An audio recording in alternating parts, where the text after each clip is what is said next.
ఉమ్మడి పాలమూరు జిల్లాపై కాంగ్రెస్ పార్టీ మరోసారి దృష్టి సారించిందా?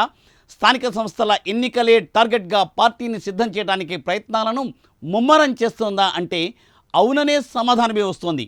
గత సార్వత్రిక ఎన్నికల తర్వాత ఉమ్మడి జిల్లాలోని అన్ని నియోజకవర్గాల్లో పార్టీ కేడర్ను మరింత బలోపేతం చేస్తోంది హస్తం పార్టీ.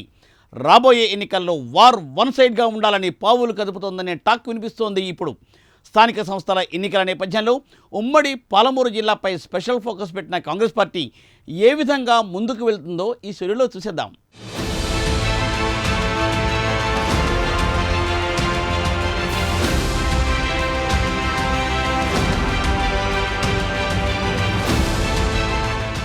ఉమ్మడి పాలమూరు జిల్లా ఒకప్పుడు బీఆర్ఎస్ పార్టీకి కంచుకోట. తెలంగాణ రాష్ట్ర ఏర్పాటు తర్వాత ఉమ్మడి జిల్లాలో ఉన్న 14 నియోజకవర్గాల్లో జరిగిన ప్రతి ఎన్నికల్లో దాదాపు బీఆర్ఎస్ క్లీన్ స్వీప్ చేసింది.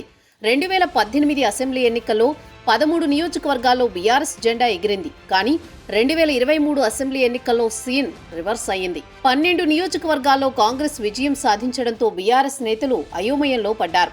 2023 శాసనసభ ఎన్నికల్లో ఉమ్మడి పాలమూరు జిల్లాలో అలంపూర్, గద్వాల అసెంబ్లీ స్థానాలని బీఆర్ఎస్ దక్కించుకున్నాయి. అందులో గద్వాల ఎమ్మెల్యే కృష్ణమోహన్ రెడ్డి కాంగ్రెస్ పార్టీలో చేరిపోవడంతో కేవలం అలంపూర్ ఎమ్మెల్యే విజయుడు మాత్రమే పార్టీలో కొనసాగుతున్నాడు.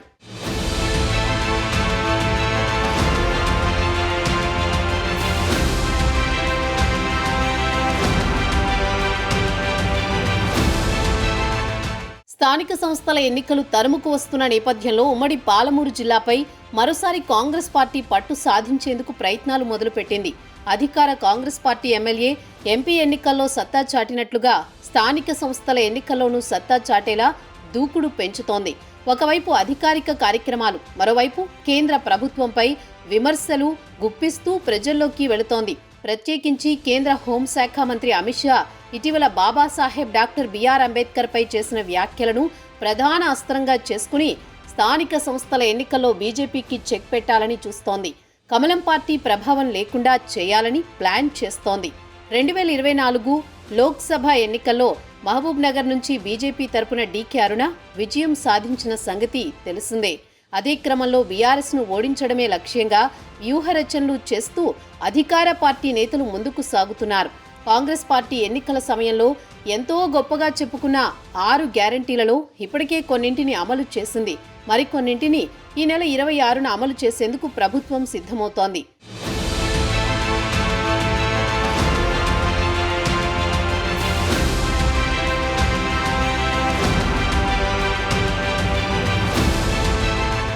రైతు భరోసా, ఇందిరమ్మ ఇళ్లు, ఆహార భద్రతా కార్డులు, ఇందిరమ్మ ఆత్మీయ భరోసా, మొత్తం 4 పథకాలు అమల్లోకి రాబోతున్నాయి. దీనికోసం ఉమ్మడి జిల్లాలో లబ్ధిదారుల ఎంపికను యుద్ధ ప్రాతిపదికన మొదలుపెట్టింది ప్రభుత్వం. క్షేత్రస్థాయిలో సమగ్ర పరిశీలన జరిపి గ్రామ సభల్లో చర్చించి ఆ తర్వాతే అర్హులైన లబ్ధిదారుల జాబితాను రూపొందించాలన్నది ప్రణాళిక. మరోవైపు ఫిబ్రవరి చివరి వారంలో గాని, మార్చి మొదటి వారంలో గాని స్థానిక సంస్థల ఎన్నికలు జరిగే అవకాశం ఉండడంతో జిల్లాలో మరింత పట్టు సాధించేలా ప్రభుత్వ కార్యక్రమాలలో జోరు పెంచారు. నియోజకవర్గాల వారీగా ఎమ్మెల్యేలు, జిల్లా స్థాయిలో ముఖ్య నాయకులు, ఎంపీలు కార్యక్రమాలను నిర్వహిస్తున్నారు.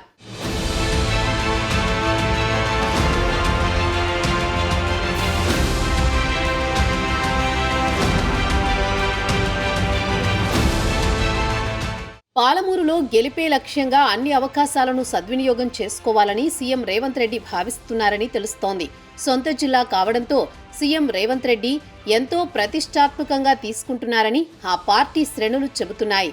దీనికోసం ఎమ్మెల్యేలకే కాకుండా నియోజకవర్గాల పరిధిలోని ముఖ్య నేతలకు కూడా ప్రత్యేకంగా హామీలు ఇస్తున్నారని రాజకీయ వర్గాలలో టాక్ నడుస్తోంది.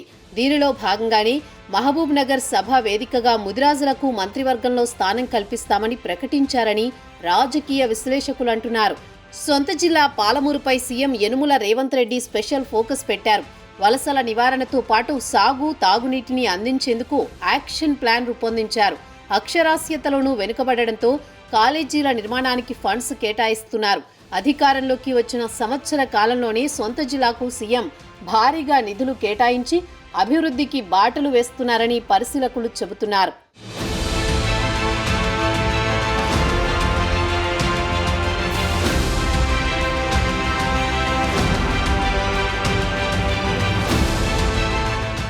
మొత్తానికి అసెంబ్లీ, లోక్సభ ఎన్నికల తర్వాత జరుగుతున్న స్థానిక సంస్థల ఎన్నికల్లో కాంగ్రెస్ పార్టీ మరోసారి సత్తా చాటేందుకు రెడీ అవుతుంటే బీఆర్ఎస్, బీజేపీ తామేమీ తక్కువ కాదన్నట్టు ప్రజల్లోకి వెళుతోంది. చూడాలి మరి పాలమూరు జిల్లా ప్రజల తీర్పు ఎలా ఉండబోతోందో.